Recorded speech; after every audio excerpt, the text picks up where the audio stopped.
di era industri 4.0, di era kebebasan, di era kemerdekaan belajar di sekolah dan sebagainya, guru harus berani berkreasi, berinovasi untuk membuat skenario-skenario pembelajaran agar menyenangkan dan cepat diterima oleh siswanya. Siswanya pinter tapi bahagia. Jangan pinter tapi stres. Itu tidak boleh. Saya kira itu. Selamat berseminar dengan strategi-strategi yang nanti disampaikan. Mudah-mudahan Allah Subhanahu wa taala senantiasa beri kemudahan untuk kita semua dan jaga kesehatan masing-masing. Patuhi protokol kesehatan WHO. Jangan bandel. Guru dan sebagainya itu harus pakai masker, cuci tangan, jaga jarak, dan berolahraga. Saya akhiri, selamat berseminar. Wassalamualaikum warahmatullahi wabarakatuh. Waalaikumsalam warahmatullahi wabarakatuh. Terima kasih kami sampaikan kepada Bapak Rektor kami tercinta. Bapak, Ibu, dan hadirin sekalian, acara selanjutnya adalah penayangan video. Jadi Bapak Ibu, selama pandemi Corona COVID-19, UNESA telah berpartisipasi dan melakukan banyak hal dalam upaya penanganan COVID-19. Marilah kita nikmati tayangan sedikit tentang bagaimana upaya UNESA dalam membantu berkontribusi menangani pandemi ini.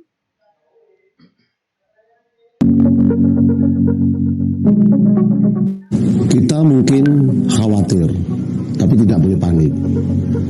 Kita mungkin berani, tapi tidak boleh meremehkan. Kepada Sivitas Akademika Universitas Negeri Surabaya, mari kita menjalankan gaya hidup sehat dengan cara rajin mencuci tangan dengan sabun dan air mengalir atau menggunakan hand sanitizer secukupnya sesuai anjuran Kemenkes dan WHO. Sebaiknya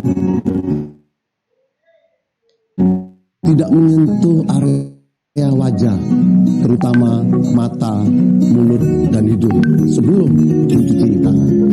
Menjaga pola makan dengan mengkonsumsi makanan 4 sehat 5 sempurna. Perbanyak konsumsi buah, rajinlah berolahraga dan beristirahat yang cukup. Jangan lupa untuk selalu bahagia dan berpikiran positif untuk menjaga keseimbangan emosi. Kondisi emosi dan psikologis yang positif akan meningkatkan kekebalan tubuh kita, meningkatkan keimanan, mendekatkan diri kepada Tuhan Yang Maha Esa untuk meningkatkan ketenangan, rasa tawakal, pasrah, dan ikhlas pada dalam diri melalui ibadah dan doa. Meminimalisir bersentuhan dengan banyak orang dan upayakan mengerjakan pekerjaan di rumah. Gunakan masker, terutama saat kondisi batuk. Jika muncul gejala demam, sesak nafas, batuk, dan gejala lainnya, segera menghubungi tim medis untuk mendapatkan penanganan sedini mungkin, karena mencegah lebih baik daripada mengobati. Jika menunjukkan gejala sakit, segera hubungi tim medis. Jika mengalami stres, cemas, atau panik, hubungi UNESA Crisis Center. Kami telah menyiapkan tim medis, tim psikolog, dan konselor yang selalu siap membantu. Mari kita tetap optimis dalam melewati masa sulit ini. Semoga Tuhan Yang Maha Esa selalu melindungi kita semua.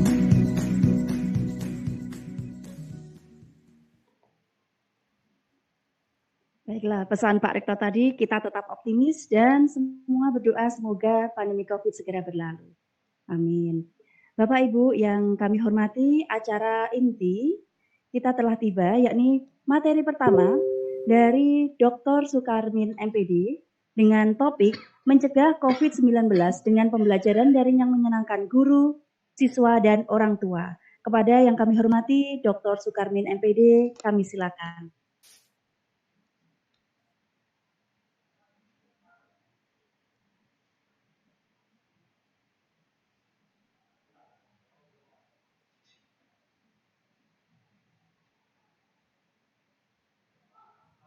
Jangan lupa mic-nya di-unmute, Pak Karmin.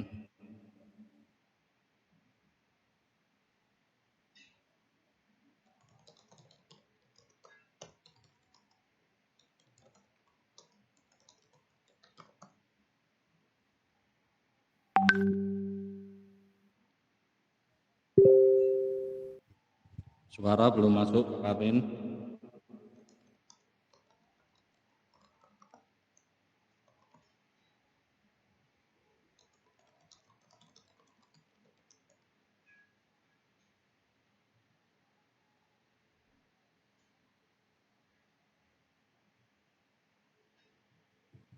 Sambil menunggu dari Pak Karmin.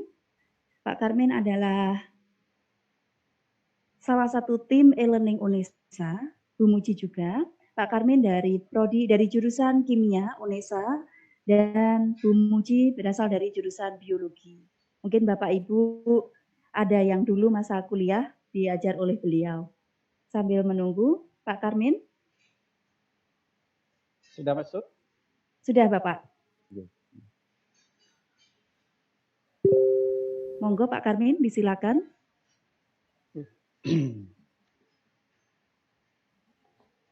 Assalamualaikum warahmatullahi wabarakatuh. Waalaikumsalam warahmatullahi wabarakatuh. Alhamdulillah, Bapak Ibu, hari ini kita diberi kesempatan untuk bertemu. Jadi hal ini adalah sesuatu yang sangat berharga bagi kita, bisa silaturahim, bisa ketemu. Saya sangat senang sekali, ini tadi saya diberi daftar pendaftar ya. Ada dari berbagai penjuru Indonesia ya. Jadi ada yang dari Surabaya terdekat, ada yang terjauh tadi dari Irian Jaya ya. Jadi ada yang dari Pak-Pak tadi. Alhamdulillah ya. Jadi ini semua merupakan bentuk kepedulian Bapak Ibu terhadap dunia pendidikan dan kepedulian terhadap COVID-19 ini. Pada kesempatan hari ini, ya, saya akan mendiskusikan dengan teman-teman guru, ya, yaitu mencegah COVID-19 dengan pembelajaran daring. Ya, ini. Ya. Nah, mengapa harus menyenangkan, Bapak Ibu? Ya, ini filosofi saya, ya. Jadi kalau hati itu senang, hatinya Bapak Ibu guru, hatinya siswa, hatinya orang tua, ya, itu maka imunnya akan terjaga dan nanti akhirnya akan selamat dari COVID, ya. Karena yang bisa melawan COVID itu adalah imun yang ada di dalam tubuh, ya. Nah, sekarang ini ya, anggaran negara, pemikiran, semua langkah itu difokuskan pada pencegahan COVID-19. Semua, ya.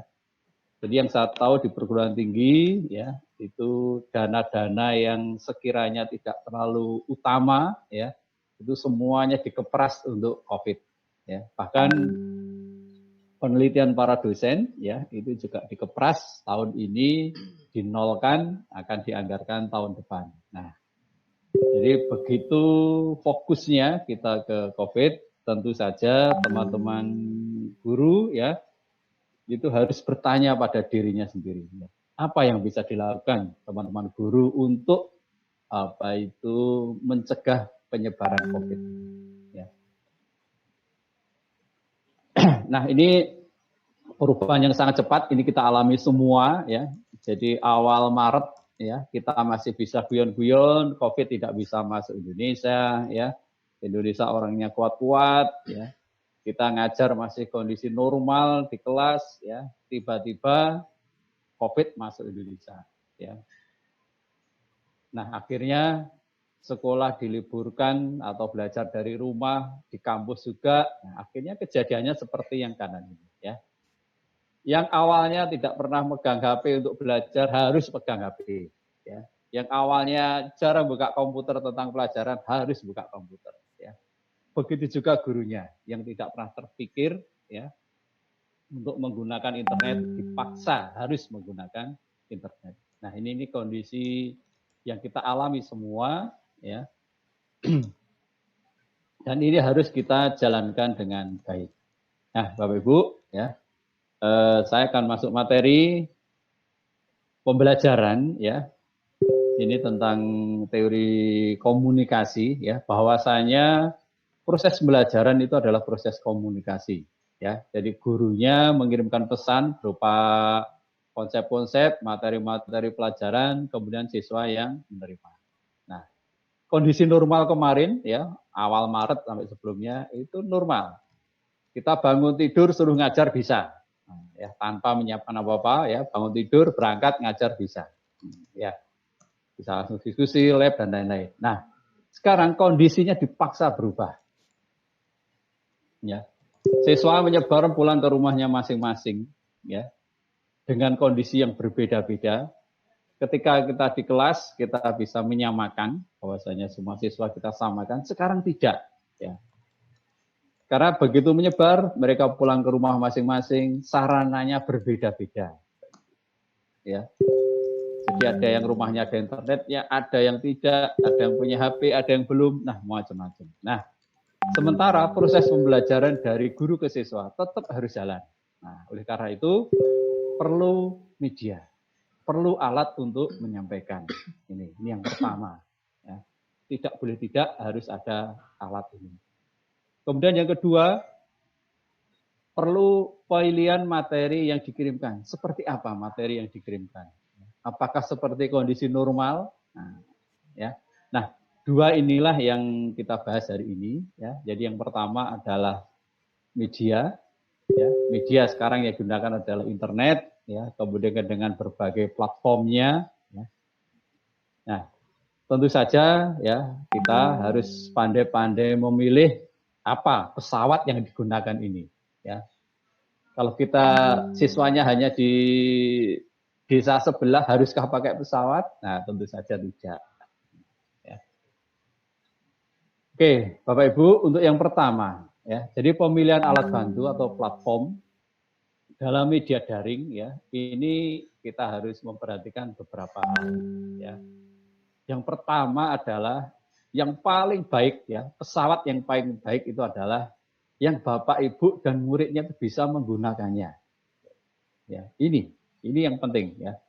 Jadi apa artinya yang tinggi-tinggi kalau gurunya atau muridnya tidak bisa menggunakannya. Nah, pada awal belajar di rumah ya, pilihan pertama ini jatuh pada WA. Semua guru SD, guru SMP, guru SMA ya, bahkan dosen ya itu menggunakan HP. Karena memang belum terpikir sebelumnya, tidak ada persiapan sebelumnya. Ya. Tapi apakah HP itu cukup? Nah, itu pertanyaan berikutnya ya. Begitu Bapak Ibu berkembang idenya, saya harus mengirimkan ini, saya harus menyampaikan ini, maka dirasa kalau hanya menjagakkan, itu ya. Kalau hanya mengandalkan WA, saya kira tidak bisa. Ya. Nah, oleh karena itu, ya kita harus menggunakan platform. Nah, platform itu adalah yang mampu mengirimkan berbagai file. Jadi yang dulunya itu materi ada di otaknya Bapak Ibu guru, sekarang harus berupa file yang bisa dikirimkan ke siswa. Nah, file itu bisa bermacam-macam. Kemudian yang ketiga ya, itu adalah yang mampu mengorganisir.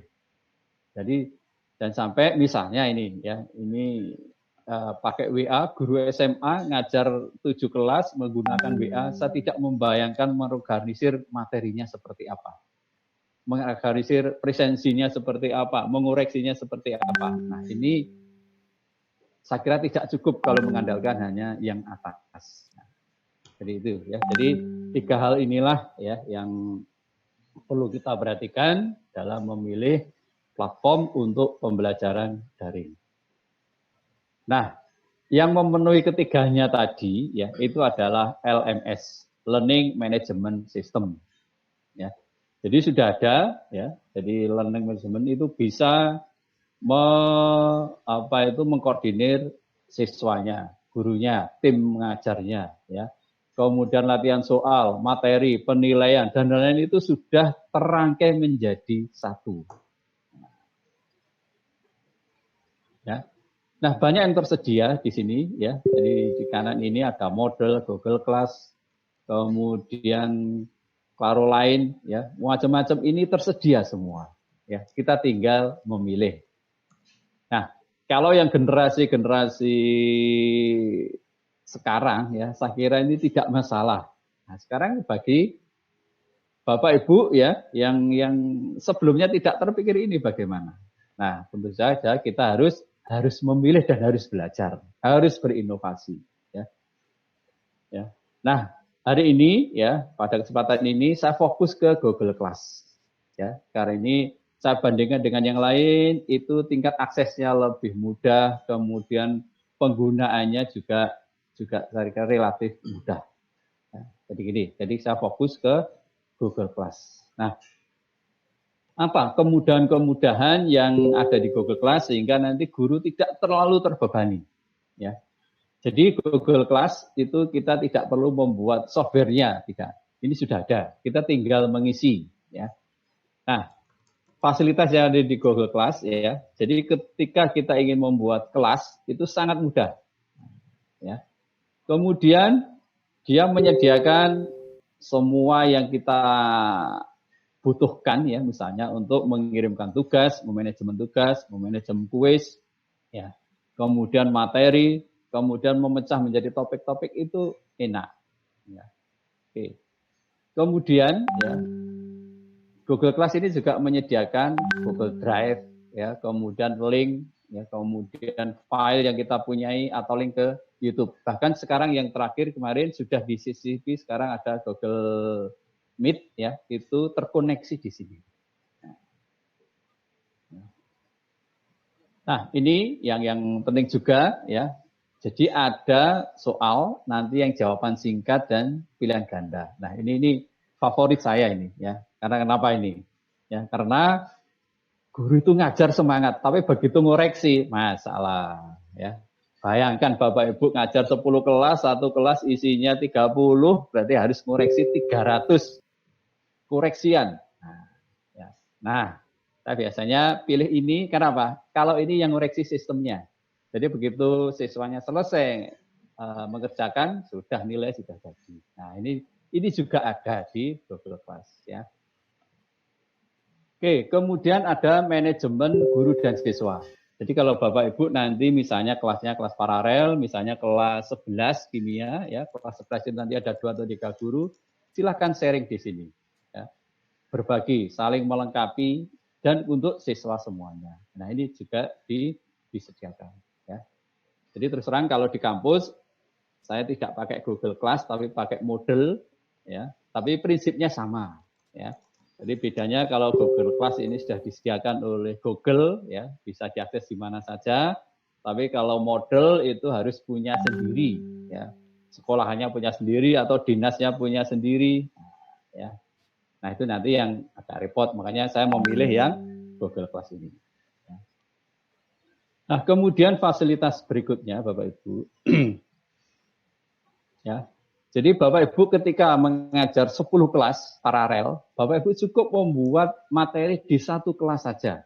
Cukup 1 saja, ya. Ketika ini sudah lengkap, ya, maka dengan mudah ini akan digandakan ke kelas-kelas yang lain. Ya. Jadi cukup di-copy, muncul kelas-kelasnya, kemudian kita tinggal menambahkan nama. Nah, itu saja. Kemudian di tengah perjalanan ada tambahan materi, sama, cukup ditambahkan di salah satu, ya, kemudian di-share ke semuanya.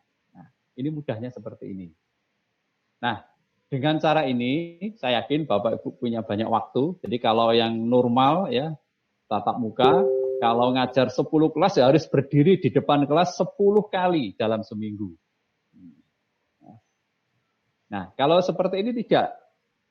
Bapak Ibu cukup menyiapkan 1 saja, di-share ke semua, kita tinggal nunggu, ya, nunggu interaksinya. Jadi misalnya ketika nanti pelajaran kelas 11-2 misalnya, tinggal kita membuka fasilitas chatting yang seperti WA, ya, tapi di sini ada.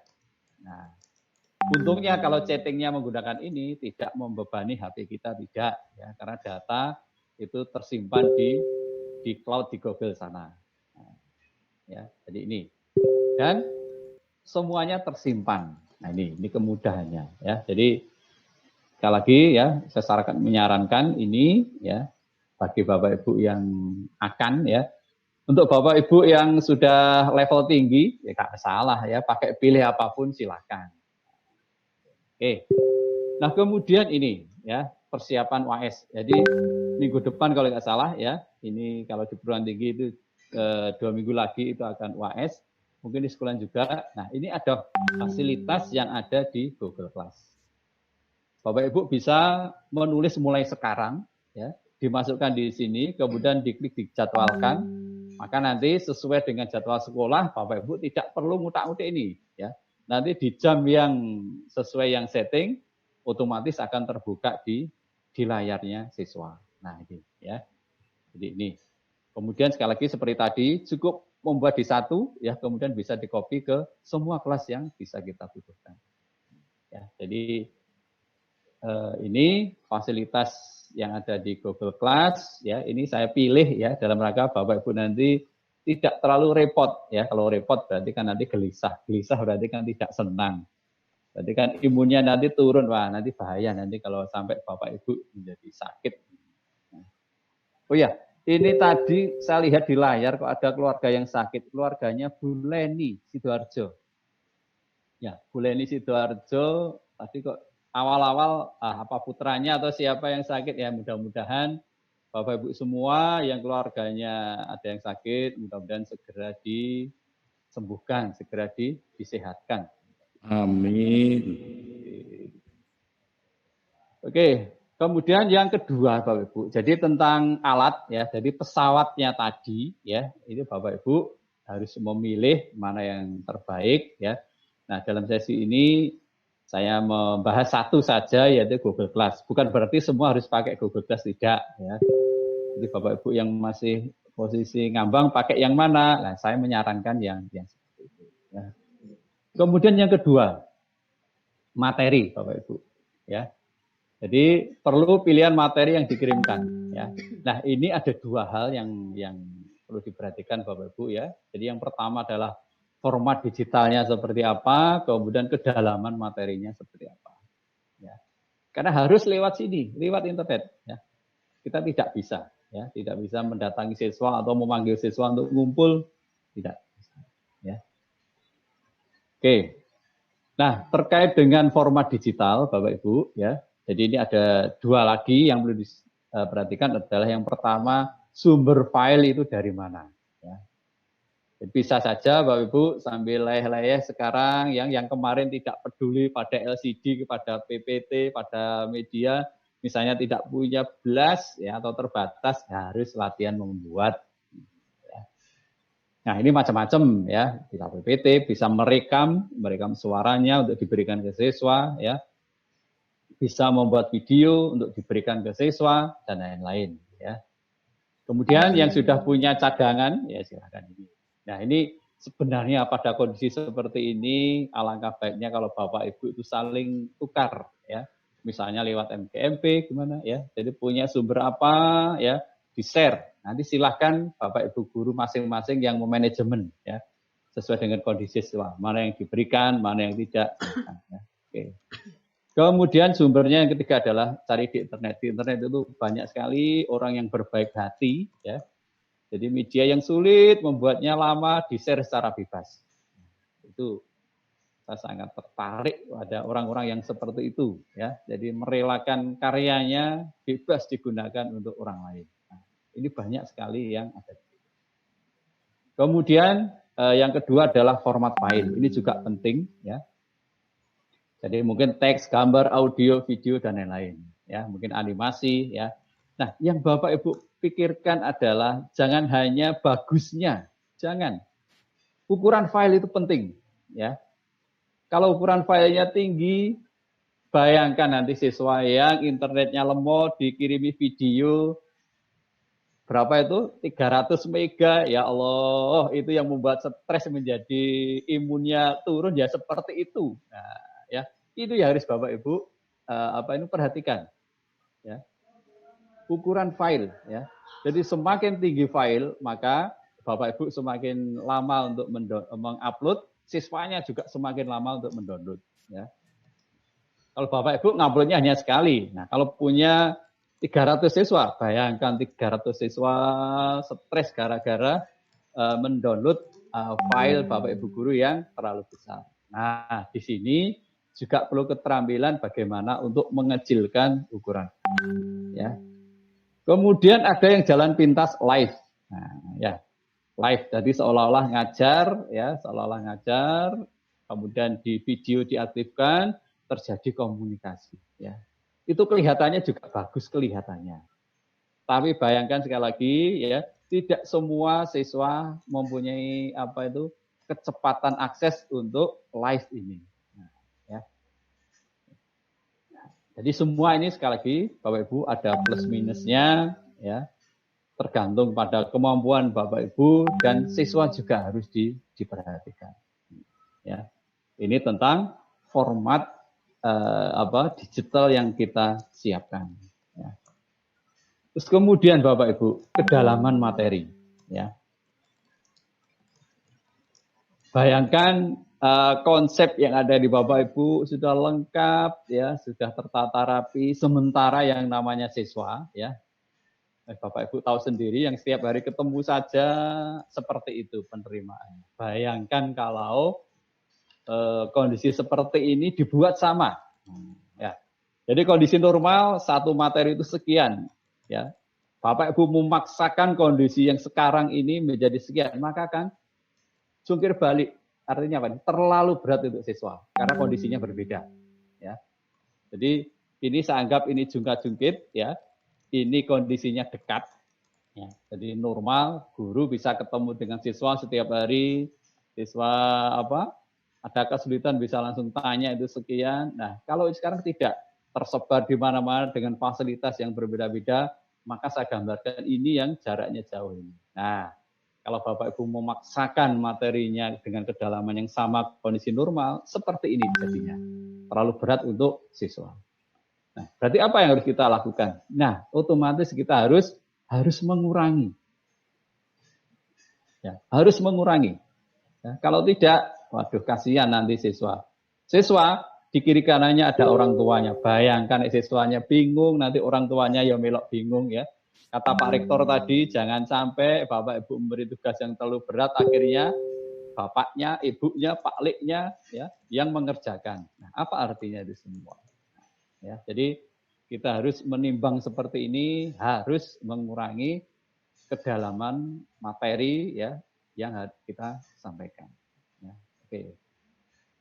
Nah, gimana materi yang kecil ini, Bapak Ibu? Ya. Ini yang kondisi normal, kita harus mengubah ke yang kecil. Nah, ini, ya.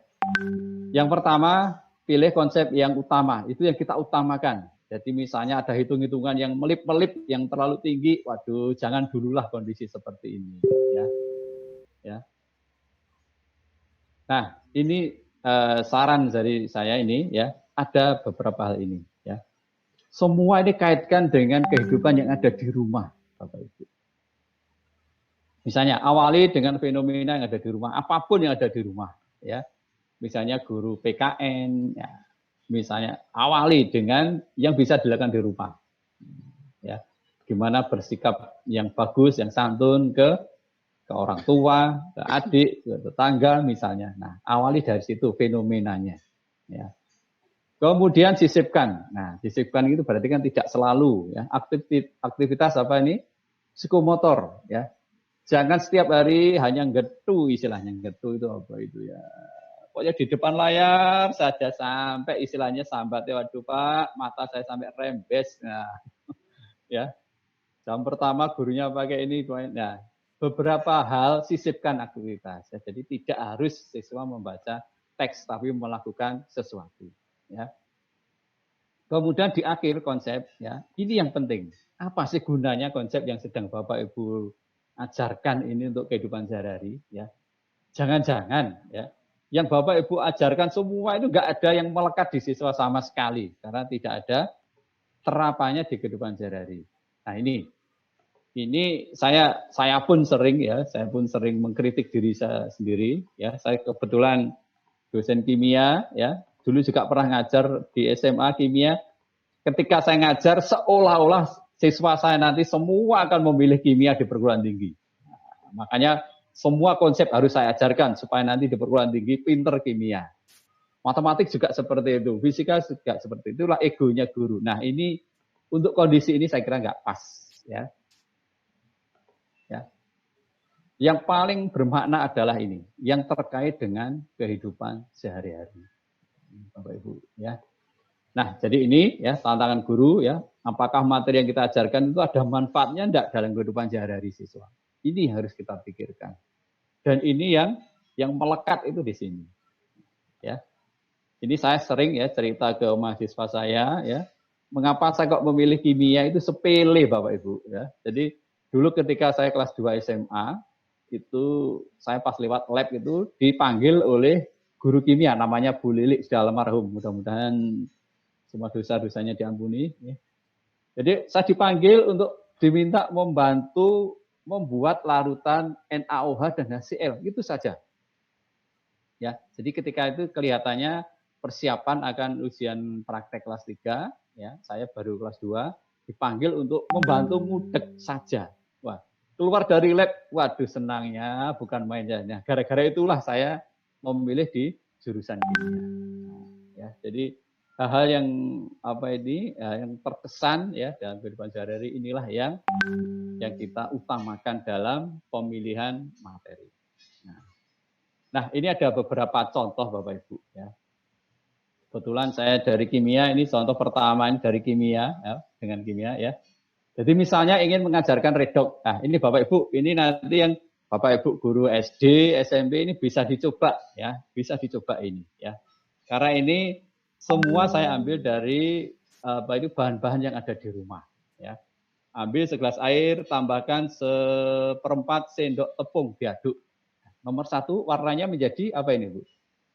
Putih, ya. Karena air ditambah tepung. Nah, kemudian tambahkan setetes yodium. Yodium itu warnanya coklat atau merah. Nah, kalau tepung ditambah dengan yodium yang warnanya merah atau coklat, hasil akhirnya menjadi, nah, di tahap 2 ini sudah menjadi, loh iya ya, gitu ya. Ya, jadi warnanya tidak merah Bapak Ibu. Ya, jadi kalau ini tambah ini warnanya menjadi biru. Ya. Nah, ini kan sudah menarik siswa. Loh kok biru ya, padahal tadi putih dicampur dengan merah. Ya. Nah, kemudian tambahkan vitamin C. Warna yang biru tadi tambahkan vitamin C, misalnya IP atau apa, ya, pokoknya vitamin C. Kemudian diaduk. Maka apa? Birunya tadi hilang lagi. Nah, ya. Jadi konsep ini yang bisa kita awali, ya, kita gunakan untuk awal pembelajaran redok. Nah, apa yang ada di benak siswa di rumah? Ya. Jadi tepung tambah yodium tadi menjadi biru. Loh, kenapa? Nah, ini sudah muncul pertanyaan yang positif pada diri siswa. Ya. Kemudian ditambah vitamin C, warnanya hilang. Nah, ya. Nah, jadi ini. Nah, dari situ saya yakin nanti siswa akan muncul pertanyaan tambahan. Ya. Apakah campuran tepung dan yodium dapat mengetes makanan itu mengandung vitamin C atau tidak? Nah, otomatis kan bisa. Nah, dari tahap ini, mohon izin 5 menit lagi, nggih. Oke, ya. Siswa nimbul pertanyaan, ya. Oh, berarti tepung tambah yodium itu bisa mengetes apakah makanan itu mengandung vitamin C atau tidak. Nah, saya yakin nanti berikutnya siswa nyoba apa ini gelas tambah tepung tambah yodium, nyoba dikucuri apa itu jeruk nipis. Iya ternyata warnanya hilang. Berarti mengandung vitamin C. Saya coba tambah gula. Loh, ternyata kok tidak. Wah, berarti gula tidak mengandung vitamin C. Nah, seperti itu. Ya, jadi ini bisa dikembangkan lebih lanjut. Ya. Oke, ya. Jadi pancingan ini bisa membuat aktivitas yang bermacam-macam. Saya yakin nanti siswa begitu tahu ini, semua makanan dicampurkan dengan apa tadi, tepung yang diberi yodium. Nah, ya. Kemudian contoh yang kedua, ayunan, Bapak Ibu.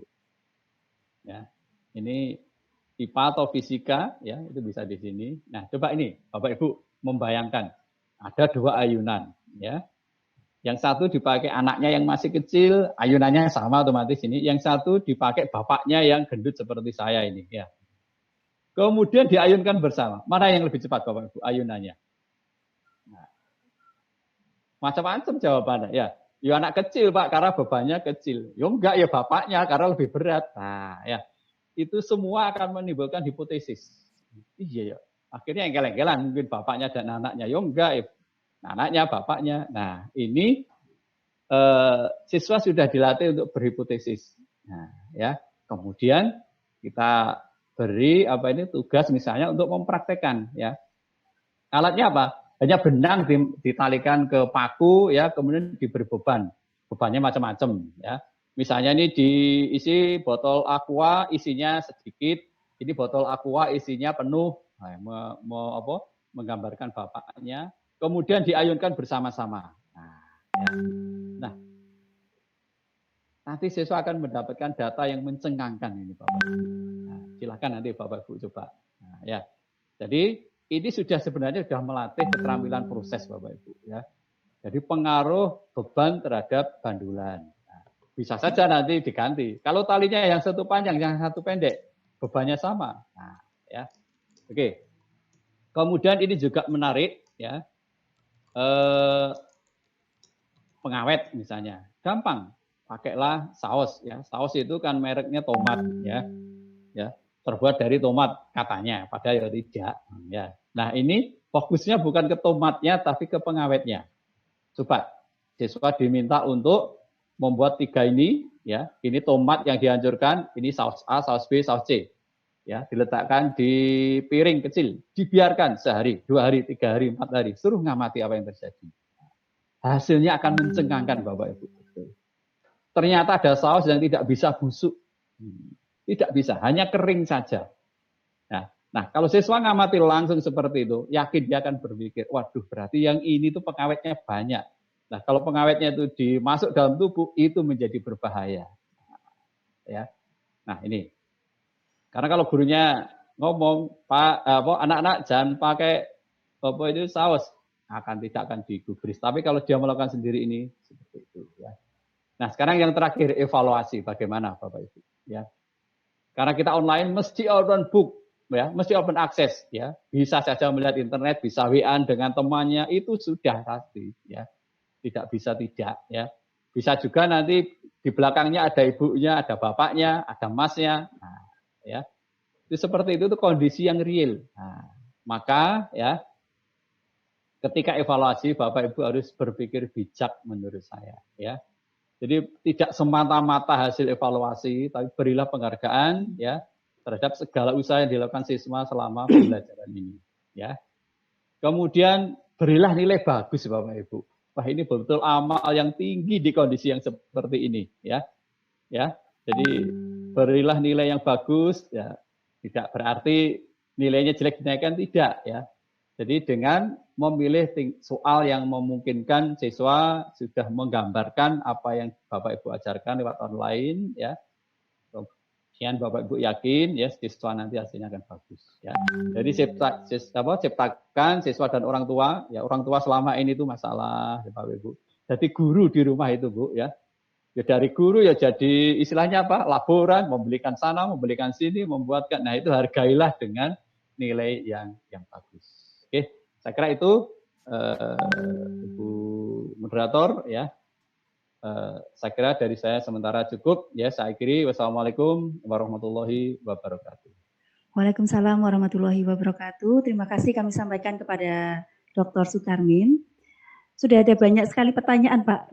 Tapi nanti kita jadikan satu ya Bapak Ibu.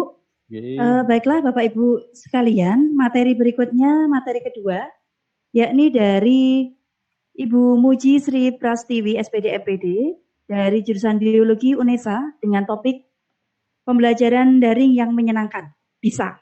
Nah, monggo Bu Muji dipaparkan materi berikutnya, waktu sekitar 30 menit. Terima kasih.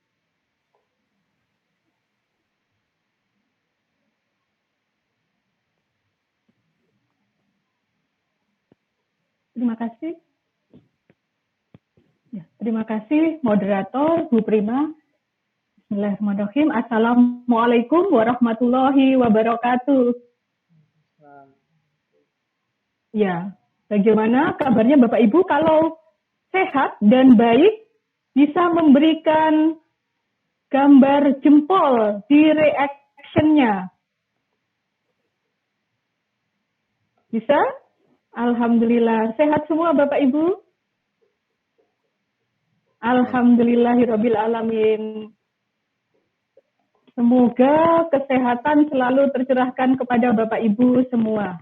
Baik Bapak Ibu, saya mendapatkan amanah ini untuk menyampaikan materi terkait dengan pembelajaran daring yang menyenangkan.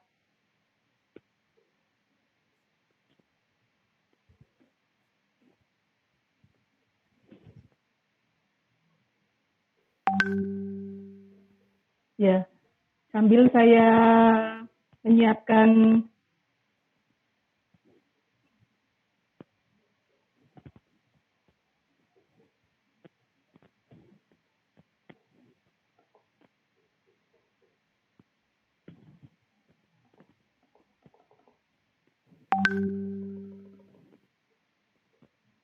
materinya, ya. Baik. Nah, pembelajaran yang menyenangkan.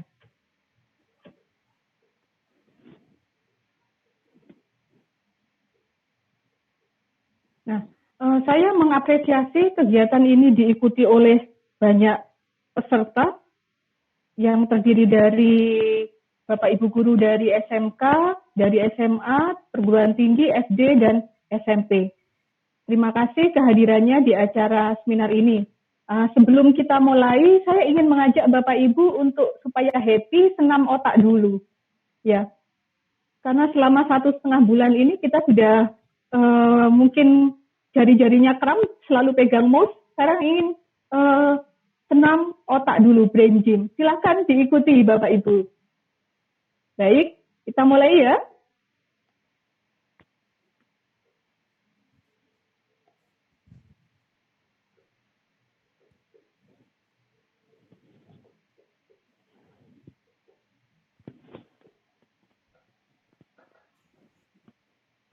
Mohon suaranya.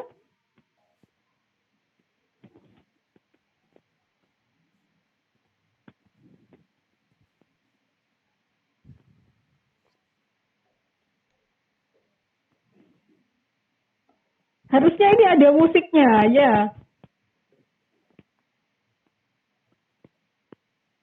Oke, semangat lagi Bapak Ibu. Ini bagus untuk kecerdasan kita.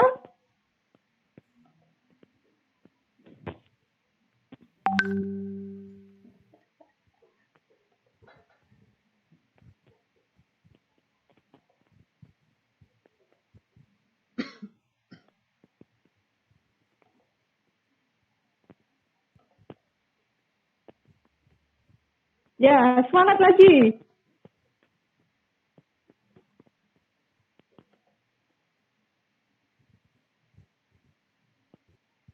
Soundnya bisa dinyalakan.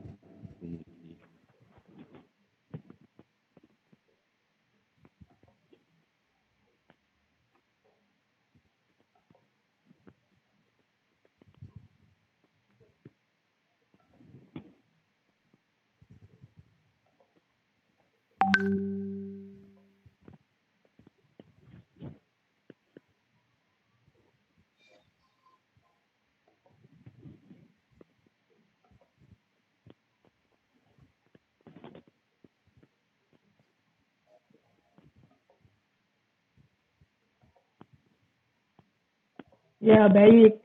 Saya kira cukup. Seharusnya ini ada musiknya yang bisa menambah semangat, tapi nanti kita bisa mengulangi lagi. Ya, baik Bapak Ibu. Sebenarnya memberikan brain gym tadi ingin ada kolaborasi antara video dan musik itu untuk menunjukkan bagaimana kita bisa memanage menyenangkan. Menyenangkan itu adalah membuat suasana belajar dalam keadaan yang gembira.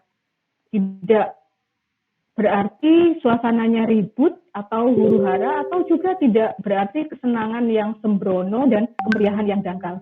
Jadi di pembelajaran yang menyenangkan itu artinya adalah ada upaya untuk bangkitnya minat siswa.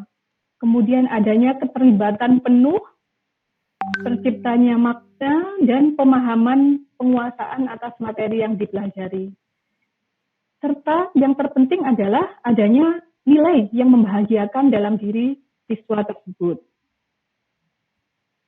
Nah, Bapak Ibu, saya melihat dari respon yang telah Bapak Ibu isi di Google Form, di sini banyak yang mengalami kendala ketika pembelajaran daring. Paling besar adalah terkait dengan penyusunan materi dan media yang menarik. Kemudian kendala yang dihadapi oleh Bapak Ibu guru adalah terkait dengan pengukuran penyerapan dan pemahaman materi. Terus kemudian teknis penggunaan aplikasi dan sebagian kecil perihal lainnya, mungkin terkait dengan koneksi, infrastruktur, dan yang lain. Nah, yang telah Bapak Ibu sampaikan ini sangat betul gitu. Dari beberapa berita di media massa, memang kondisi sekarang ini kita di dunia pendidikan mengalami tantangan pembelajaran daring yang antara lain adalah pertama ini, ketimpangan teknologi antara kota dan daerah seperti yang telah dijelaskan Pak Karmin tadi.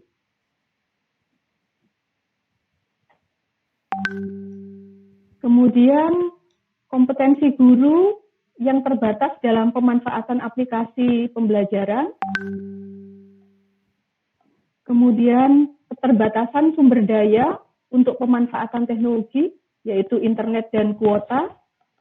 Kemudian, nah ini yang tadi telah diterangkan Pak Karmin. Kita mengalami tantangan ini Bapak Ibu guru. Relasi antara guru, murid, orang tua dalam pembelajaran daring yang belum integral. Nah ini yang menyebabkan kita gegar budaya atau shock culture. Di sini adalah pendidik gegar budaya harus mengubah sistem, silabus, dan proses belajarnya secara cepat. Dan siswa gegar budaya mendapatkan tugas yang banyak karena diidentikan belajar daring itu berarti mendapatkan dan mengerjakan tugas yang sangat banyak dari semua guru-gurunya. Dan yang ketiga, orang tua juga gegar budaya mendampingi proses belajar anak dengan banyak tugas yang terbatasnya teknologi dan internet.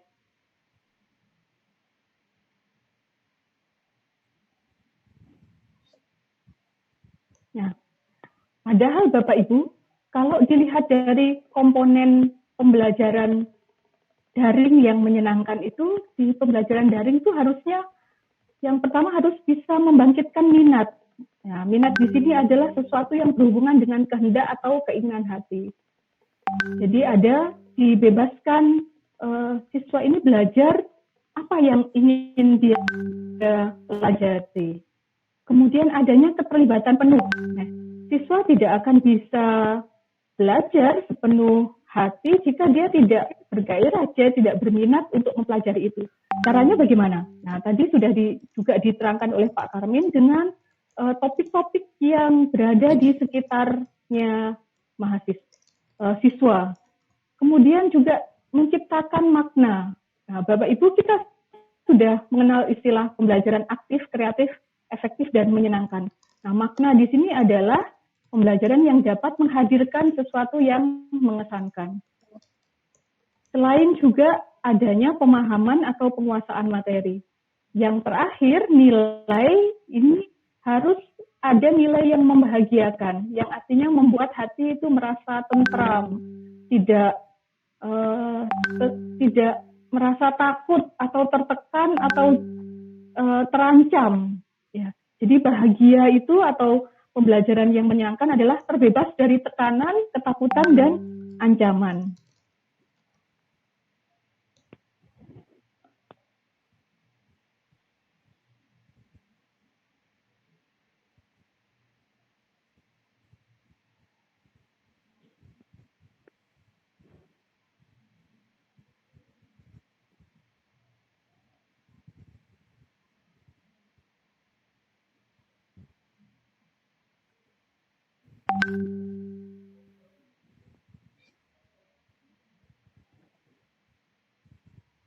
Nah, ini ada beberapa contoh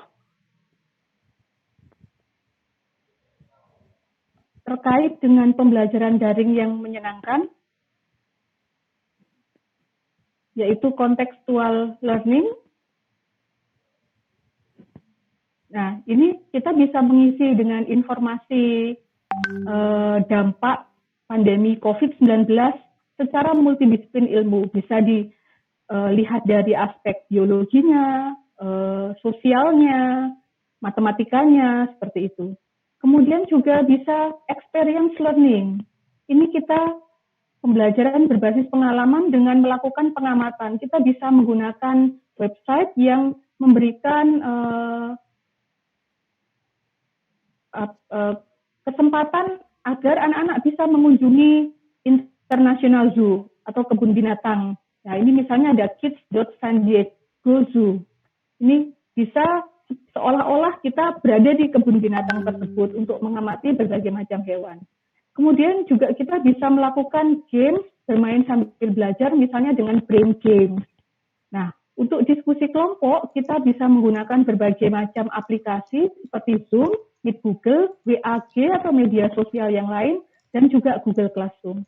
Untuk inquiry, kita bisa menggunakan virtual laboratory. Jadi tetap dengan daring itu dan dengan cara yang menyenangkan, kita bisa memfasilitasi anak-anak untuk bisa melakukan eksperimen. Nah, bisa dengan di petcolorado.edu atau juga di Biology Corner atau Becoming Human untuk mempelajari evolusi atau melihat tentang evolusi manusia. Nah, untuk pembelajaran berbasis masalah, ini bisa melakukan praktikum virtual. Dan terkait dengan pengajaran alam sekitar, nah ini bisa melakukan pengamatan yang ada di lingkungan rumahnya. Nah, ini misalnya adalah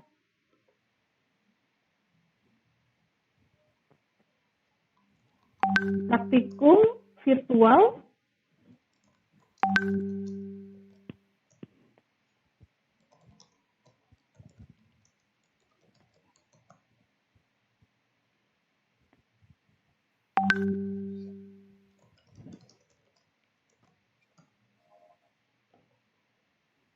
praktikum virtual yang bisa menguji hubungan antara jenis makanan dan aktivitas dengan berat badan. Nah, ini sangat menarik ini untuk siswa-siswa SMA atau SMP atau juga bahkan SD. Mereka bisa mengatur pola makannya setiap hari, terus kemudian pola aktivitasnya, dan melakukan tebakan kira-kira ketika usia 20 tahun, 25 tahun dia akan tambah gemuk atau tambah kurus. Nah, ini ada di software Eating and Exercise. Nah, Bapak Ibu, saya juga mendapatkan respon dari Bapak Ibu terkait dengan pembelajaran online yang menggunakan aplikasi apa. Ternyata banyak yang menggunakan Google Classroom. Jadi sudah menggunakan Google Classroom dan ini sudah sangat luar biasa gitu untuk mengelola pembelajarannya. Terus juga sudah ada yang mengaplikasikan Moodle untuk mengelola pembelajarannya, dan yang lainnya ini yang paling banyak. Nah, ini menggunakan moda komunikasi atau media sosial. Ini diperbolehkan Bapak Ibu supaya pesan pembelajarannya sampai dengan menggunakan media sosial tetap diperbolehkan. Nanti akan ada aturan-aturannya supaya kegiatannya lebih terstruktur. Nanti akan saya tunjukkan contohnya. Nah, kemudian learning management system yang Bapak Ibu gunakan untuk pembelajaran ini bisa dengan Moodle, betul, kemudian dengan Google Classroom atau Flip Classroom yang bisa memfasilitasi interaksi antara siswa, guru, dan siswa dengan siswa yang lain. Nah, sekarang, di mana posisi kita dalam pembelajaran daring berbasis ICT ini? Ini ada model tahapan pembelajaran dengan ICT menurut UNESCO, Bapak Ibu. Ada di pembelajaran daring sekarang ini kita berada pada masih belajar tentang ICT atau sudah mengajar dengan menggunakan ICT. kita masih baru paham tentang ICT atau sudah menggunakan alat-alat yang bisa membantu kita. Ya, kita sudah masih belajar bagaimana menggunakan ICT atau sudah meningkatkan kualitas dari proses belajar tradisional kita dengan ICT tersebut. Nah, kita memahami bagaimana dan kapan menggunakan ICT atau sudah memfasilitasi pembelajaran dengan menggunakan multimodal.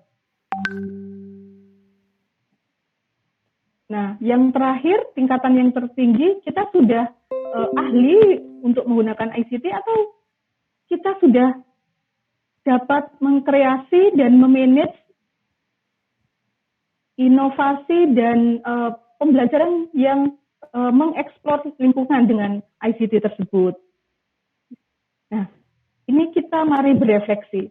Pada pembelajaran daring ini kita masih berada di sini atau di sini. Harapan kita, Bapak Ibu Guru, sudah berada di sini, teaching with and through ICT. Nah,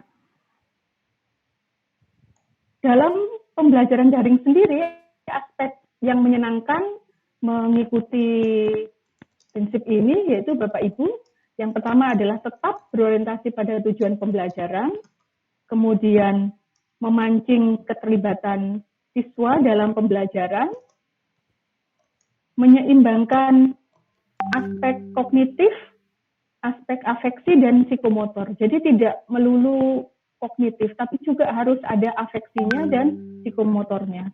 Kemudian metode, model, strategi, teknik, dan pendekatan pembelajarannya diupayakan bervariasi. Kemudian berfokus pada siswa. Dan yang keenam, pembelajaran bermakna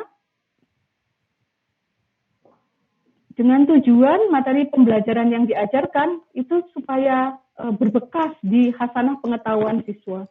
Kemudian yang ketujuh, ini selalu harus Bapak Ibu Guru membuat siswa bersemangat dan termotivasi untuk mengikuti pelajaran. Dan yang terakhir adalah guru komunikatif. Mengikuti pola ritme, karena memang terkadang muncul kejenuhan dengan pembelajaran daring tersebut. Nah, ini tips pembelajaran daring yang efektif, yang menyenangkan dari saya adalah yang pertama, menetapkan manajemen waktu dengan mengatur waktu belajar sesuai dengan jadwal sekolah. Jadi harus tetap sinkron atau sesuai dengan jadwal di sekolah. Ini untuk menjaga konsistensi dan motivasi semangat siswa ketika mereka nanti kembali ke sekolah tetap berada pada semangat yang sama. Kemudian mempersiapkan teknologi yang dibutuhkan. Di sini kompetensi minimal yang harus dimiliki adalah bisa melakukan VCon, virtual conference, dan juga bisa membuat bahan ajar online, yaitu kedua kemampuan ini itu merupakan level 2 dari Teacher ICT Competencies Framework menurut UNESCO.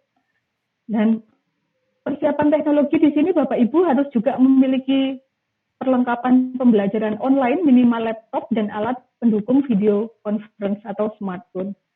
Yang keempat, menjaga komunikasi dengan guru, siswa, dan orang tua lain di kelas.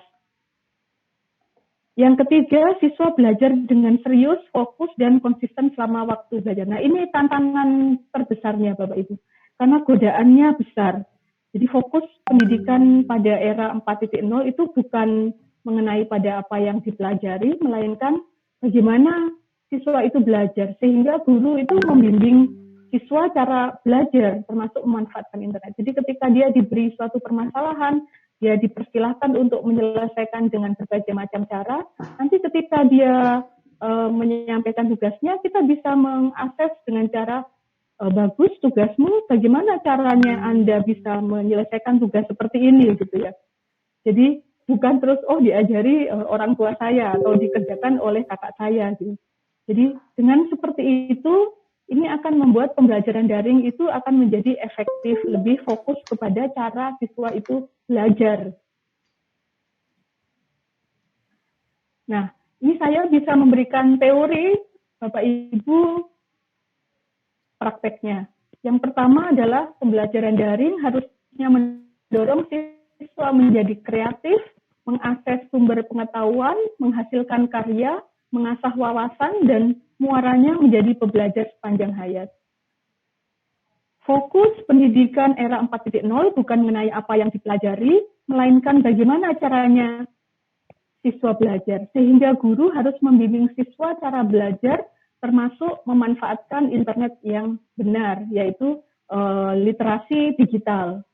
Kemudian penilaian belajar dari rumah bukan untuk menentukan standar pencapaian atau kepentingan nilai, namun bertujuan membantu siswa agar dapat menemukan cara belajar yang lebih baik bagi dirinya pada subjek yang dipelajari atau diajarkan.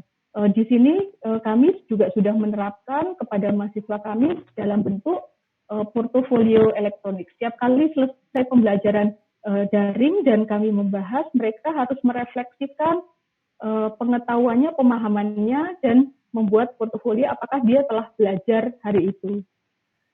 Kemudian, dalam pembelajaran daring, guru dan orang tua memiliki peran pendampingan. Tidak dengan menyuapi anak dengan pengetahuan, tapi membiarkan anak memilih penguatannya itu sendiri. Dalam keadaan darurat, kemasan muatan belajar dari rumah penuh dengan literasi dan karakter. Konten yang diajarkan selain untuk mengembangkan pengetahuan, juga sebagai medium untuk memtumbuhkan dan memperkuat kemampuan literasi dan karakter. Kemudian pembelajaran jarak jauh, ini harus berorientasi pada minat dan bakat anak, pada konteks setempat dan pada lingkungan anak yang memerdekakan proses belajarnya. Dan kesimpulan dari saya adalah teknologi informasi dan komunikasi tidak secara otomatis menciptakan lingkungan belajar yang inovatif dan berkualitas. Untuk membenarkan penggunaannya di kelas, kita perlu menambahkan nilai dalam bentuk peningkatan motivasi dan keterlibatan siswa belajar agar menjadi menyenangkan.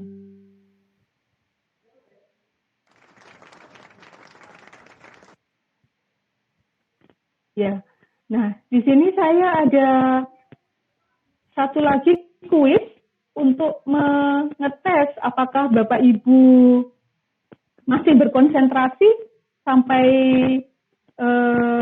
ini sudah menjelang siang. Boleh saya minta semua audiens di unmute, Pak Alim? Boleh ya? Di unmute semuanya. Halo, Pak Alim. Oke.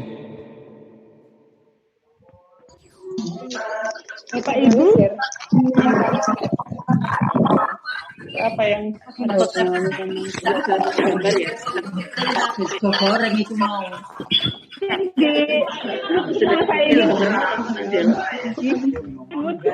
Hanya verifikasi enggak dokumentasi kita itu pun Kasih nama apa? nah, kita nggak bisa verifikasi. Mungkin berisik ya. Di unmute dulu, boleh saya minta di unmute dulu? Rata-rata tahap saat ikut. Dulu semuanya. Di unmute dulu, saya ingin membacakan dulu aturannya. Di mute. Betul, di unmute dulu. Unmute. Matikan dulu ya, jangan ribut.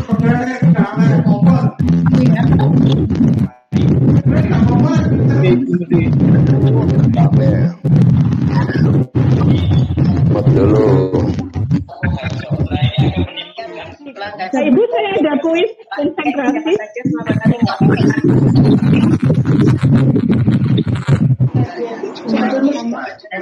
Setuju Bu ini.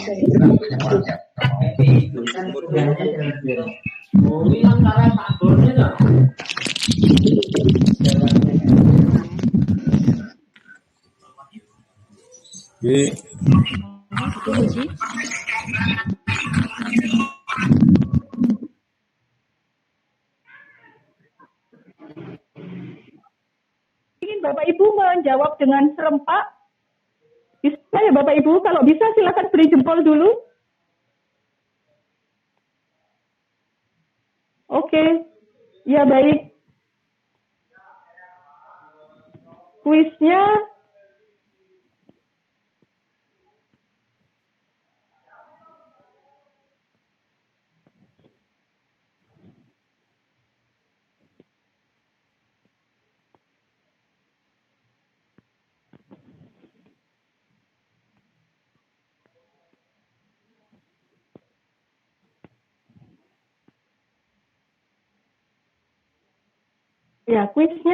seperti ini. Kertas HVS warnanya apa? Awan warnanya apa? Tisu warnanya apa? Sapi minum apa? Susu.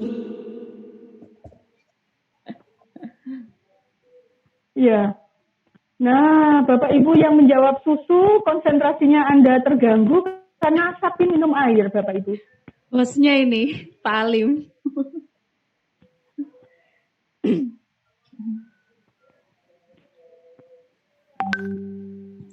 Ya, cukup dari saya, Bu Prima, terima kasih.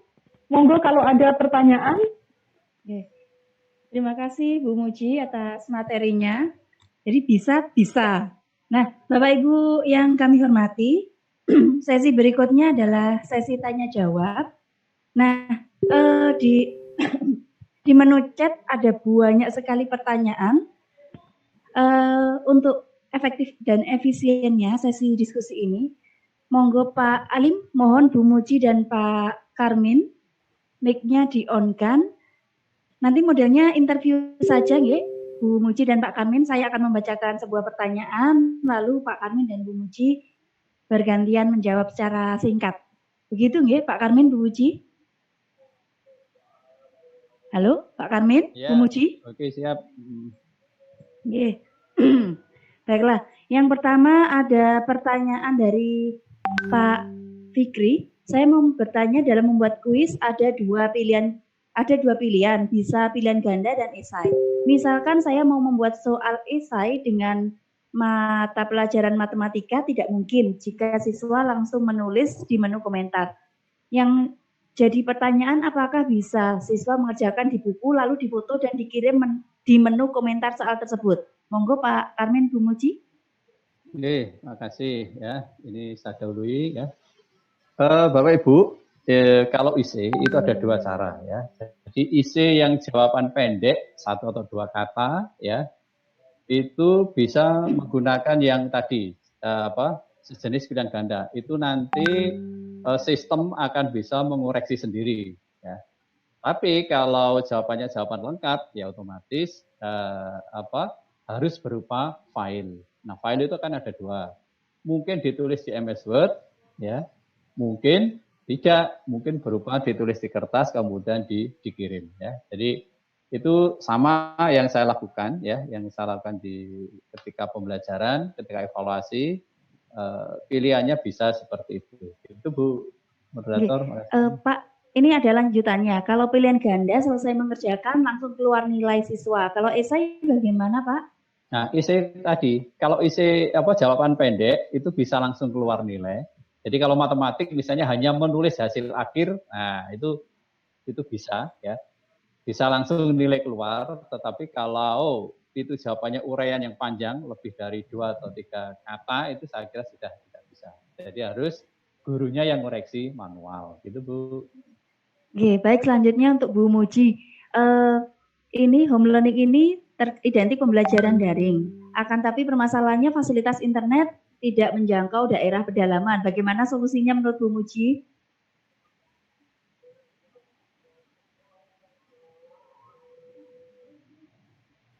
Halo Bu Muji?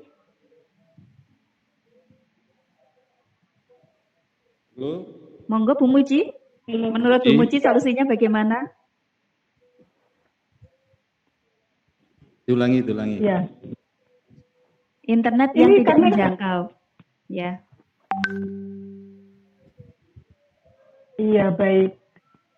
Wah, cukup berat ya. Kalau solusinya jadi pemerintah harusnya karena internet ini sebagai kebutuhan kita sekarang ini harus segera dipenuhi.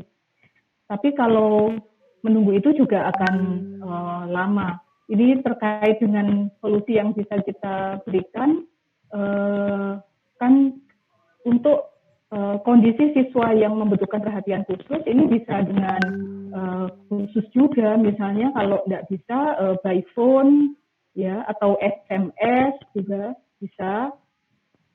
Semua moda digunakan. Tujuannya adalah pesan belajarnya itu sampai. Ya kalau misalnya ya cukup prihatin ya, ada mahasiswa kami juga begitu. Kami melakukan seminar dengan berseminar ya, terus kemudian harapannya bisa perform dengan menggunakan Zoom atau Meet Google. Tapi terus kemudian Bu mohon maaf karena di daerah kendala internet putus nyambung gitu. Jadi kami bisa dengan WAC. Oke, tidak masalah gitu. Dengan WAC dengan pesan suara boleh, dengan share gambar boleh. Jadi kita fleksibel. Jadi semua moda bisa tetap digunakan asal tadi itu pesan belajarnya itu sampai.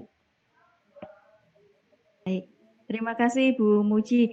Selanjutnya ini ada dari Pak Farizal Rohman.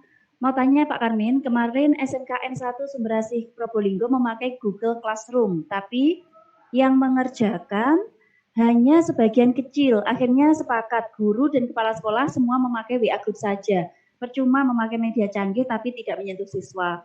Gimana Pak jika menggunakan media sosial, Instagram atau Facebook yang disukai siswa? Belajar sambil bermain, boleh atau tidak? Monggo Pak Karmin. Oke ya, jadi Bapak Ibu, Google Classroom itu kan hanya untuk memanajemen ya. Jadi untuk memanajemen ya. Jadi misalnya soal itu kita letakkan di Google Classroom, di sana kan ada timing waktunya, ada posisinya di mana, itu begitu siswa membuka itu jelas ya. Jadi Google Classroom bisa saja digunakan untuk memanajemen soal, nanti tempat upload soal, kemudian nanti jawaban dikirim kemana, nah itu terserah dosennya masing-masing ya. Kalau saya biasanya kalau Google Classroom ya itu mengumpulkan jawaban tidak di Google Classroom ya, tapi saya minta siswa untuk mengirimkan di Google Drive, saya sediakan Google Form-nya. Jadi nama siapa, ini siapa, ya, kemudian pelajaran apa, nama file saya tentukan, nah seperti itu. Oke, jadi kalau untuk soal ya boleh juga ya. Jadi Google Classroom itu hanya sebagai wadah untuk soal. Kenapa tidak soalnya di WA? Karena kalau WA itu tergulung ya, tergulung satu kelas atau 300 siswa dalam satu grup. Nah, itulah nanti yang menjadi repot sendiri. Saya kira itu Bu ya. Terima kasih. Pak, mungkin bisa dilanjut Pak, ini ada pertanyaan Bu Umi Rosida. Pak, mohon dijelaskan perbedaan Google Suite dan Google Classroom. Google Suite dan Google Classroom.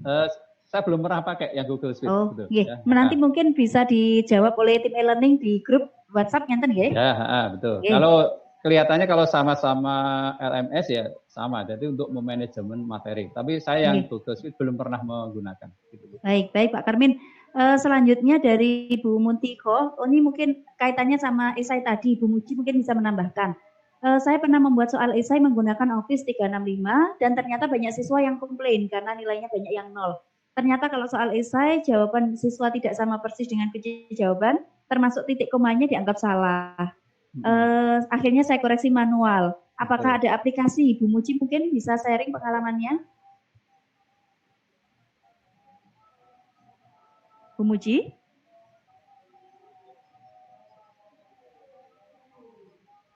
Atau gini, itu mirip dengan yang saya jawab tadi ya. Jadi yang jawaban isi otomatis itu hanya untuk jawaban pendek, jawaban singkat ya.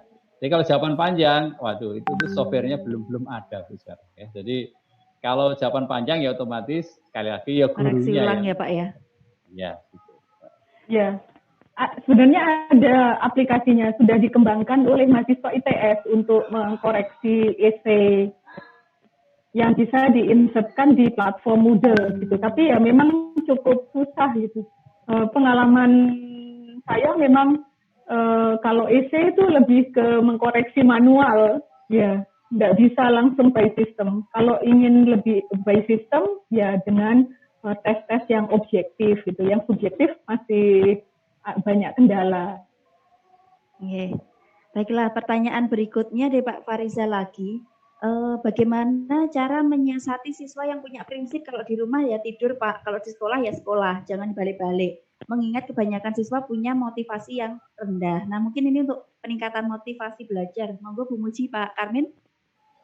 Pak Karmin dulu monggo. Oke, jadi gini ya.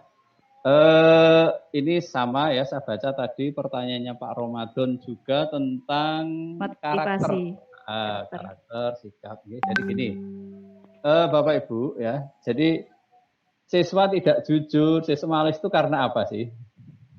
Kan karena kita memberi tugas yang terlalu berat, ya dia tidak mampu, akhirnya berusaha tidak jujur ya. Dan itu berawal dari gurunya hanya mementingkan nilai. Jadi kalau nilainya tidak bagus, maka dihukum. Dihukumnya apa? Tidak naik atau apa. Nah, itu tuh yang ditakutkan oleh siswa. Ya. Jadi pada kondisi seperti ini sebenarnya Bapak Ibu, ya. Jadi seperti timbangan tadi, jangan disamakan dengan kondisi normal. Ya. Saya lebih cenderung gini aja, bacalah bacaan ini, ya. Ayo konsep ini ada di halaman berapa, linia berapa, gitu aja. Ya. Itu kan mudah. Tapi kalau dia tidak membaca kan tidak bisa. Jadi saya kira yang tergantung jenis tugasnya ya apa yang kita sampaikan. Dan siswa juga karakternya masing-masing, macam-macam. Kalau ada seperti itu ya yang dinamakan anak ya. Saya kira tidak banyak ya. Jadi pendekatannya kalau sudah ada kasus berarti ya pendekatan yang individual ke anak tersebut. Saya kira gitu Bu. Oke, mungkin Bu Muji mau menambahkan tips untuk meningkatkan motivasi. Iya, harus betul-betul kolaborasi kerjasama dengan orang tua. Ya, tapi bukan berarti orang tua terbebani untuk membantu mengerjakan tugas gitu ya. Tapi orang tua sebagai pengawasan untuk anak belajar, karena memang untuk siswa kita kemandirian belajar siswanya masih belum ya. Kalau untuk anak-anak yang pendidikan SMP, kecuali kalau sudah SMA perguruan tinggi. Ketika dia sudah tanggung jawabnya juga sudah lebih seperti itu. Jadi perlu lebih intensif lagi berkomunikasi dengan orang tua untuk peran pengawasan itu. Oke, baiklah selanjutnya ini dari Bapak Agustin atau Ibu Agustin, mohon maaf jika keliru. Ada pertanyaan, selaku pengajar kimia kelas 12 menemui kebingungan memberi materi bila pembelajaran berdaring jika masih ditarget UNBK. Untungnya sudah ditiadakan sehingga bisa bernafas lega. Alhamdulillah ini ya. Sementara ada sinyal Bapak Mendikbud sedang menyusun schedule berdaring di semester depan. Jika sampai semester 5, semester depan masih pembelajaran daring, bagaimana andai sampai semester 5 pembelajaran berdaring yang menyongsong UNBK tahun depan, bagaimana solusinya? Nah, bagaimana solusinya menurut Pak Karmin mungkin sesama kimia ini, monggo. Oke, saya kira kebijakan ya itu akan mengikuti kondisi saya kira ya. Saya kira UNBK ya tidak seperti yang sebelumnya ya. Jadi saya malah kepikiran ke siswa ini Bu ya. Jadi ini kan daring sampai akhir semester ini ya. Nanti tahu-tahu naik kelas nah, ya. Jadi anak-anak tanya, "Loh Pak, ini saya naik kelas Pak?" Ya. Nah, itu yang naik kelas. Kemudian yang pindah loh dari SD loh, saya sekarang kan sudah SMP ya. Nah, seperti itu ya. Jadi sekali lagi Bapak Ibu ya, kebijakan dari pemerintah saya yakin akan menyesuaikan dengan kondisi yang seperti itu ya. Tidak akan disamakan dengan kondisi normal. Saya kira itu Bu. Oke. Selanjutnya mungkin Bu Muji, bagaimana kalau siswa tidak merespon atau tidak mengerjakan dengan tugas-tugas dari guru? Apakah nilai harus baik jikalau mengumpulkan tapi terlambat? Monggo Bu Muji. Iya. Ya, ini anak saya sering ini mengumpulkan dengan terlambat ini. Karena orang tuanya bekerja dari rumah, anaknya belajar dari rumah, dan ini tantangan kami. Di sekolah sangat apa namanya, boleh terlambat gitu. Yang penting memang ya sudah ada effort usaha untuk mengumpulkan. Keterlambatan kan ada banyak ini faktor. Jadi jangan terus faktor disiplin sesuai dengan target waktu itu dijadikan penilaian, sepertinya kok ini terlalu ekstrim gitu ya. Kalau menurut saya itu, kalau saya jadi guru, mahasiswa menginfokan maaf Bu terlambat karena jaringan internet, ya tidak masalah gitu. Yang penting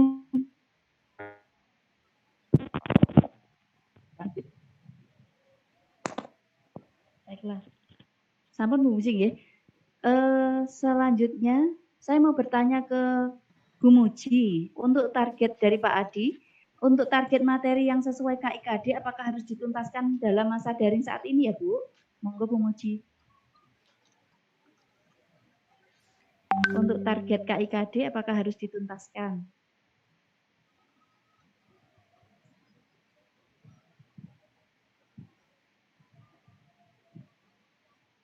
Bu Muji, tes?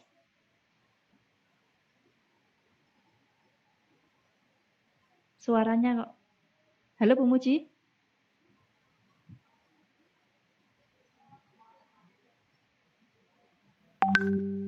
Termute.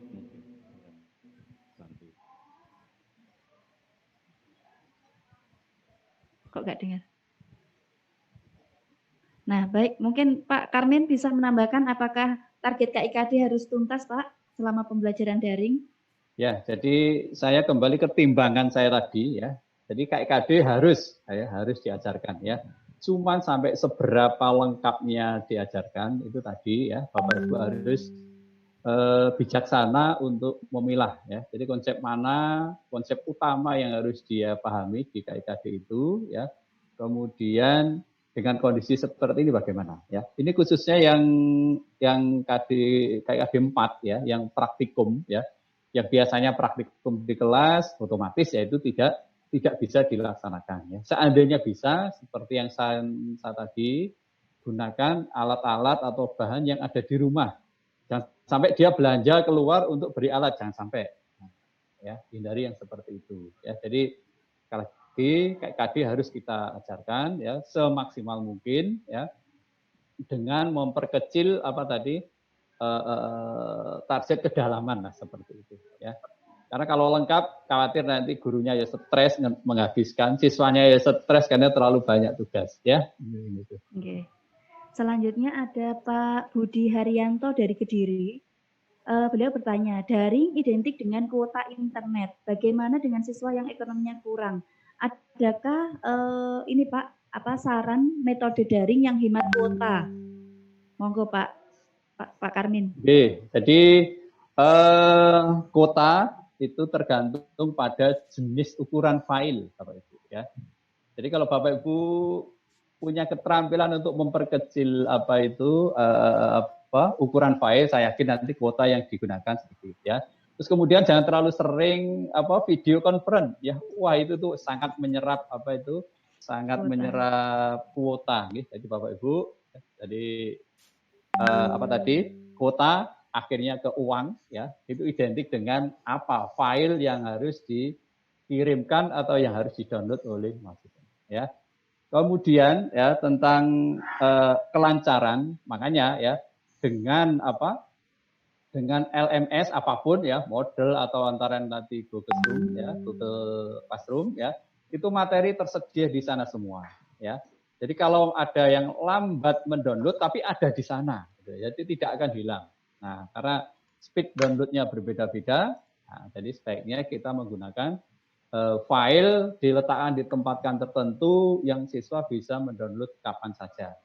Termasuk yang tadi keterlambatan ya, betul itu guru harus bijaksana Bapak Ibu ya. Tidak semua siswa itu jaringan internetnya lancar, ya. Jadi terlambat tidak harus selalu diartikan tidak disiplin, tidak ya. Jadi banyak hal teknis yang ada di lapangan. Saya kira itu. Oke, mungkin Bu Muji dapat menambahkan bagaimana metode daring yang hemat kuota.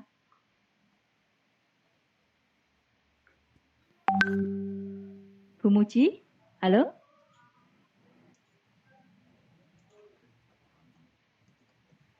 Pak Alim, host, Bu Muji suaranya tidak masuk ya?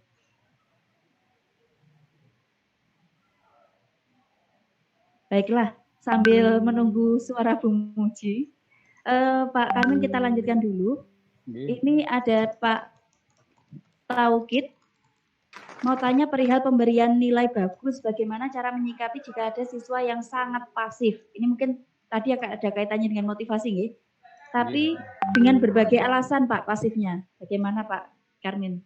Nggih, monggo kalau itu hati nurani Bu yang bicara Bu. Monggo Bapak Ibu ya, itu saya serahkan ya. Jadi yang hal-hal seperti itu, kejadian-kejadian khusus, siswa-siswa tertentu, monggo itu kebijakan hati nurani dari Bapak Ibu guru. Saya kira itu.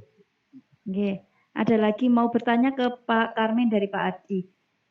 Untuk materi bagaimana sebaiknya bagi guru dalam memberikan tugas daring ke siswa? Tugasnya bagaimana Pak sebaiknya? Jadi tadi kalau alat untuk mengupload tugas sudah ada. Nah, tingkat tugasnya seperti apa ya? Jadi gini Bapak Ibu ya, tentu saja ya tingkat kesulitan tugas tidak seperti kondisi normal ya.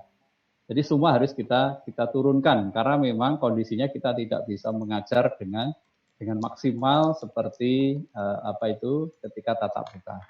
Lain halnya kalau ya misalnya sekolah Bapak Ibu sarannya sudah bagus, siswanya yakin bisa mengakses semua dengan lancar, nah itu nanti akan lain urusannya. Ya, jadi kalau kondisi siswa yang bermacam-macam itu tadi, itu juga harus menjadi pertimbangan. Saya kira itu. Oke. Bu Muji, halo Bu Muji, sudah bisa gabung lagi? Belum. Baik Pak, ada lagi Pak tadi ada yang request untuk tutorial Google Classroom-nya serta mengcopy kelas tadi. Nanti bisa diberikan Pak atau mau? Jadi gini, Bapak Ibu, yang seperti saya ceritakan di waktu presentasi tadi, sekarang sudah banyak orang baik. Ya. Jadi yang namanya di YouTube ya itu untuk untuk mencari tutorial apa saja ada. Ya. Saya pun ya dalam memperdalam teknis untuk Google Chrome itu juga mengambil dari YouTube. Ya. Jadi kemarin rencananya saya mau buat ya. Loh, ternyata kok di YouTube sudah ada dan saya kira itu komunikatif ya.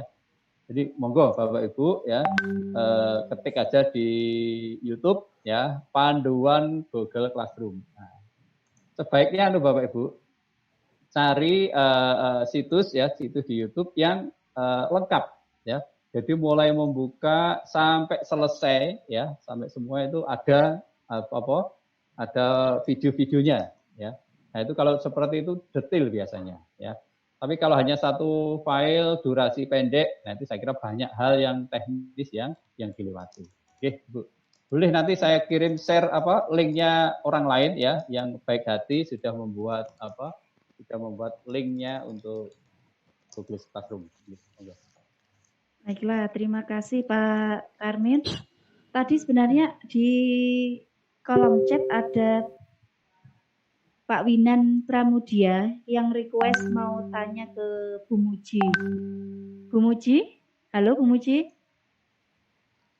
Bu Muji belum juga merespon, mungkin Pak Winan Pramudia bisa menuliskan pertanyaannya di kolom chat ya. Nah sebentar, saya cek dulu. Baiklah Bapak Ibu, sekarang jam sudah menunjukkan pukul 11.46. Masih ada 5 menit untuk tanya jawab sebenarnya. Bu Muji, halo? Halo, dengar suara saya? Dengar. Mohon maaf. Salah satu ini langsung praktek langsung kendala teknis ya. Ada Pak Winan Pramudia tadi minta request mau bertanya ke Bu Muji. Pak Alim bisa dibuka mic-nya Pak Winan, di-on-kan? Pak Winan Pramudia. Bu Muji, saya request tanya jawab saat sesi tanya jawab nanti. Oh ya, ada juga pertanyaan mohon diberikan contoh model portofolio. Portofolio sambil menunggu Pak Winan. Mungkin bisa diberikan contoh model portofolio. Ini Pak Winan sudah tapi masih ini mute. Ya, silakan. Ya, terima kasih Mbak Prima. pertanyaan saya sebetulnya ada dua. Yang satu untuk Pak Karni, satu untuk Bu Muji. Yang Pak Karni, Pak Karmin, itu Pak. Saya sudah 4 kali pakai pembelajaran daring, pakai YouTube live streaming. Kemudian saya akhiri tugas, nah anak-anak menjawab di tarik kertas, di foto, kemudian dikirimkan lewat WA. Nah yang kelima ini saya baru mencoba pakai Google Classroom untuk mengumpulkan tugas. Jadi saya beri materi dulu, kemudian saya live pakai YouTube live streaming untuk menjelaskan materi. Saya guru matematika SMP Santo Carlos Surabaya. Nah, pertanyaan saya untuk Pak Karni, untuk penggunaan daring YouTube live streaming ini banyak memakan kuota enggak Pak? Kalau memang enggak efektif, sebaiknya bagaimana? Itu yang untuk Pak Karni.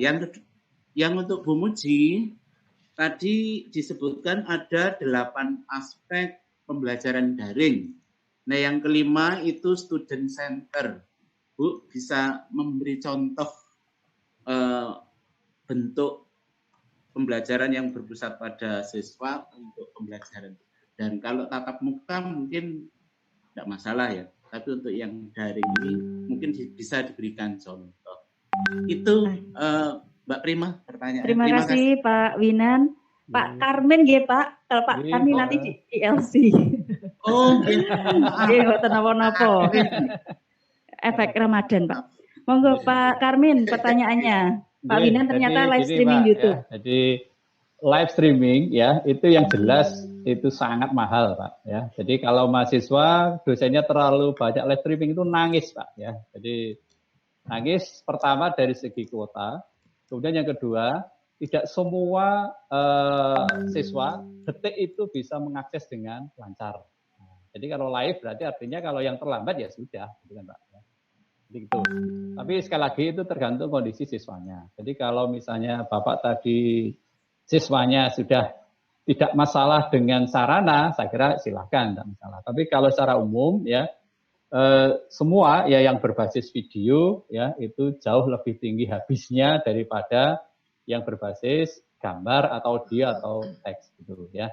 Kalau video bisa saja dibuat file ya, entah dipotong-potong atau gimana, nanti akhirnya siswa bisa download kapan saja. Itu untuk mensiasati yang sinyalnya tidak bagus. Tapi sekali lagi video itu juga ukurannya besar, kalau dipuskan ke uang itu juga menjadi mahal. Oke, monggo. Terima kasih, monggo Bu Muji, pertanyaan berikutnya. Ya, terima kasih Pak Winan. Betul, jadi memang tantangannya di pembelajaran daring sekarang, bagaimana aktivitas belajar siswa itu bisa difasilitasi di daring ini, di pembelajaran daring. Kalau untuk yang saya lakukan, ini saya mau menunjukkan kuliah daring saya, Pak. Mohon izin. Nah, ini adalah materi daring saya yang saya susun mulai pertemuan 1 di awal sampai nanti. Karena memang di perkuliahan kami sejak dari awal sudah blended dan untuk yang sekarang full kuliah daring. Di sini yang saya susun adalah misalnya ini di pertemuan 11 kemarin, jadi ada salam, terus pemaparan kompetensi, ada indikatornya. Indikatornya tidak banyak, hanya 3 saja ya. Berpikir ilmiah, literasi atau literasi ilmiah dalam memahami mekanisme, menjelaskan proses terjadinya spesiasi, menjelaskan macam evolusi. Nah, di sini ada aktivitas tetap seperti RPP yang biasa kita susun, yaitu pertama kegiatan pendahuluan, yaitu apersepsi, terus kemudian kegiatan inti, mekanisme evolusi, mengerjakan assignment, dan kegiatan ada diskusi mekanisme evolusi, dan yang terakhir ada kegiatan penutup, yaitu dengan kuis. Nah, student center-nya berada di aktivitas di sini. Jadi ini dengan guru memfasilitasi materi dan langkah demi langkah untuk mendapatkan konsep, mereka sendiri yang membangun konsepnya. Ya, di sini ada fasilitas untuk bisa diskusi secara kelompok, membentuk kelompok-kelompok ahli seperti itu. Nah, seperti ini ada kelompok spesiasi, mikroevolusi, makroevolusi. Jadi ini adalah kemudahan pada learning management system. Jadi saya sarankan memang kita menggunakan LMS untuk bisa mengakomodasi semua aktivitas belajar. Jadi kalau biasanya di sekolah ada mengamati, ya kita fasilitasi untuk mengamati. Ada diskusi, kita fasilitasi untuk diskusi seperti itu. Nah itu yang akan membuat jadi happy, jadi menyenangkan. Tidak hanya melulu mengerjakan tugas saja, tapi juga ada interaksi timbal balik guru ke siswa, siswa ke guru, dan dari siswa ke siswa seperti itu. Di Google Classroom juga ada fasilitasnya. Kalau boleh saya tunjukkan juga di perkuliahan saya di Google Classroom.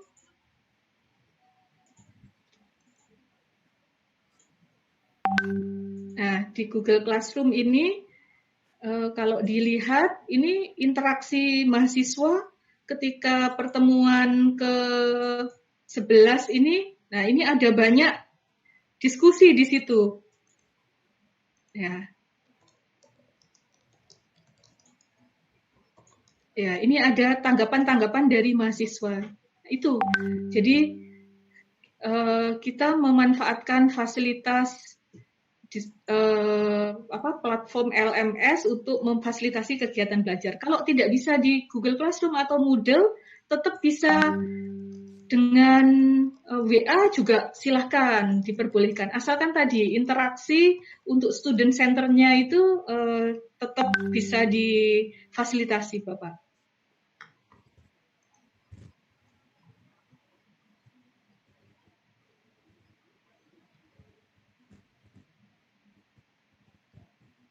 Baiklah, begitu nggih Pak Winan.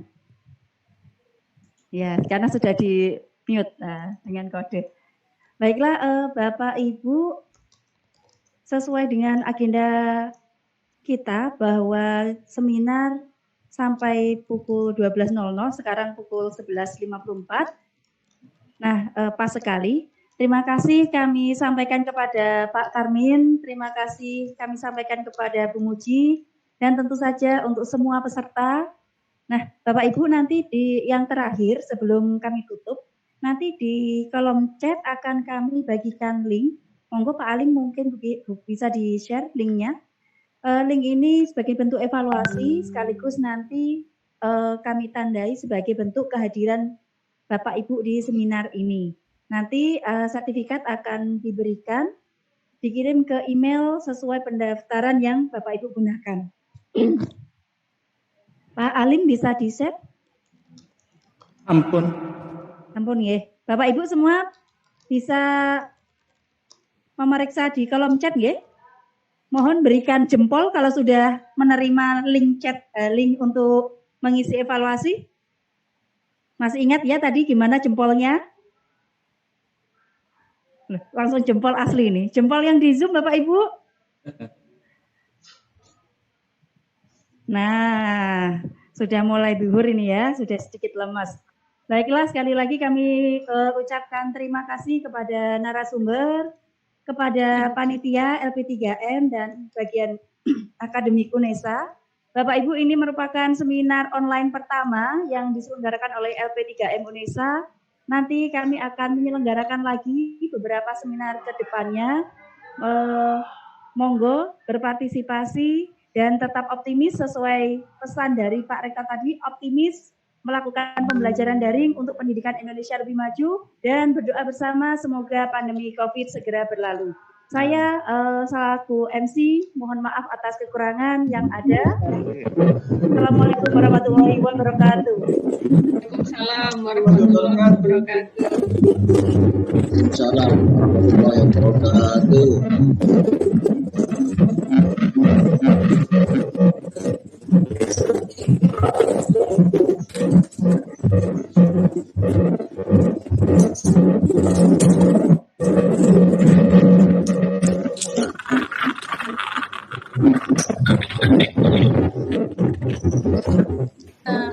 Mohon izin isi gitu.